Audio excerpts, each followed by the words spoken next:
Good morning. I'm Karen Key with your weekly health update. Well, the 26th of May is World MS Day, and on the line with me from the UK, I have Baneke, the CEO of the Multiple Sclerosis International Federation. Hi, Pierre. Welcome to the show.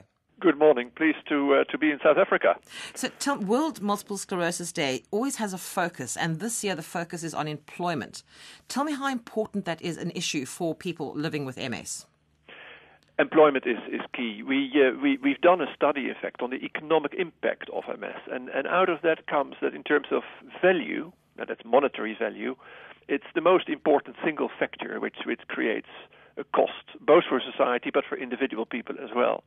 But apart from that, employment is very important for people's self-development, for their social contacts, and of course for their own income.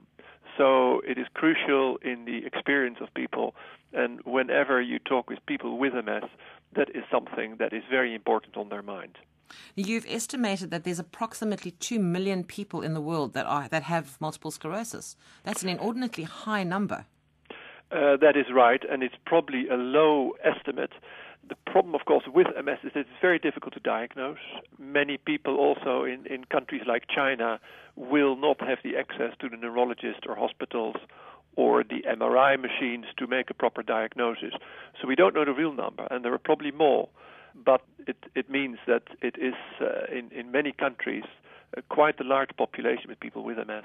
I know here in South Africa, many years ago, it used to be something that if they diagnosed you within the first year or two, you were pretty lucky.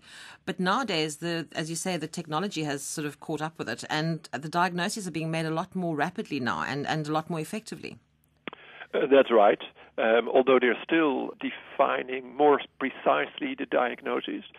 What the key is, of course, is in terms of the research. We still don't know what causes MS. Yeah, they don't know how you get it, and there's nothing they can really do to cure it, and it's one of those strange anomalies, I think, almost. Yes, it is, although there is a lot of research going on, so many pieces of the jigsaw are being filled in, but it is a big jigsaw, and when the pieces will click, you never know when you make suddenly big progress. So we try and encourage as much research as possible, and that's one of the things where we want to work together. You can't do that in one country, you've got to do that globally. So it's a global challenge, and that's why we cooperate around the world. As I mentioned earlier, that the focus for this year's World MS Day is employment, but you also, one of the aims of World MS Day, or two of the aims really, are to create awareness, because that's the other thing. A lot of people don't know what MS is, and as I've spoken many times on my show before, it's one of those things that if you just looked at a person, you wouldn't think there was anything wrong with them, but there's all these hidden things like the exhaustion and all those kinds of things that people don't see. So raising awareness is very important, and also to mobilize the global movement. Could you tell us a little bit about those two aims of this year's World MS Day? Yes, the raising awareness is crucial. Many people with MS themselves feel that it is difficult for them. People might actually say, what's the problem? Why are you tired? Or why can't you work this day? There needs to be more awareness so that the people with MS get more attention, but it also means that they can do more things. So if I take it back to employment, if employers are aware of what MS is and what can be done with quite simple measures to help people to stay in work, flexible time, perhaps time to rest at work, just understanding that suddenly somebody may not feel as energetic one afternoon as the employer might expect, being able to sit during work. Many of these things are not terribly complicated. But if an employer doesn't understand the illness, they will think that, this person is just making a fuss. But they are not. So awareness is key. It's key for employment. But it's also key for alerting governments to get better policy, to put more money in research. And it's key for people themselves to give them hope. So that's where World MS Day comes from. We only launched it for the first time last year. Most of the large organizations around the world participate in it. And it's not only for members of our organization.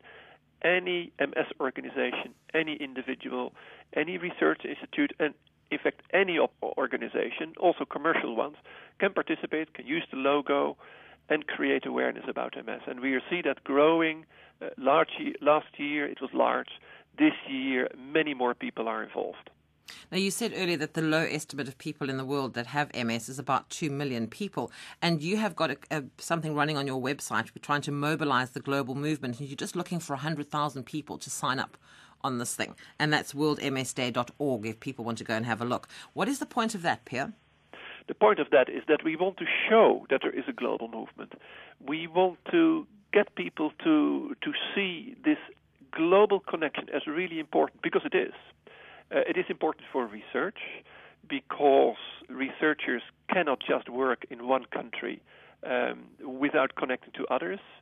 Just to take a simple example, there are researchers working together around the world to help children with MS and research how MS works in children with MS.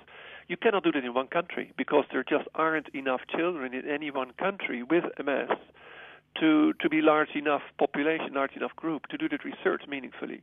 So it's just one example, but the same is genetic research into MS, and there is a genetic element in the risk for MS. You've got to do that around the world.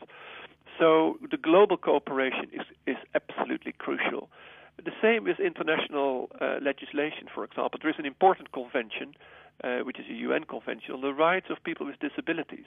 That kind of treaty, that kind of convention, you can only agree globally to make sure that governments work together, have the same standards, make it possible for people with MS to get access to work, not being discriminated against, together, of course, with many other people with disabilities. But that kind of work you've got to do globally, and it helps. The last thing is actually that if you work together globally, you can mobilize people globally. So, for example, in terms of making a film about MS, we made one last year, our campaign film. It will be shown again this year in many countries around the world. You can do that because you work together. Artists will be inspired. We got top football players to talk. Leonard Messi, the top Argentinian football player, he gave us a quote last year, and he will be playing, of course, in South Africa. He more or less said, with every step I take, I think of people with MS for who it's much more difficult to make those steps. And I think that what we should all take away, those of us living with MS, I think what we should take away from this World MS Day is that we shouldn't be shy about talking about our condition, if you like, to make other people more aware. And the way that we're going to raise awareness is if we are open about the condition and we talk about it. So it's up to us a lot of the time too. Pierre, thank you very much for joining me. Pleasure. Thank you very much. Pierre Baneke is the CEO of the Multiple Sclerosis International Federation. And if you'd like to find out more about World MS Day, you can take a look at the website. It's www.worldmsday.org.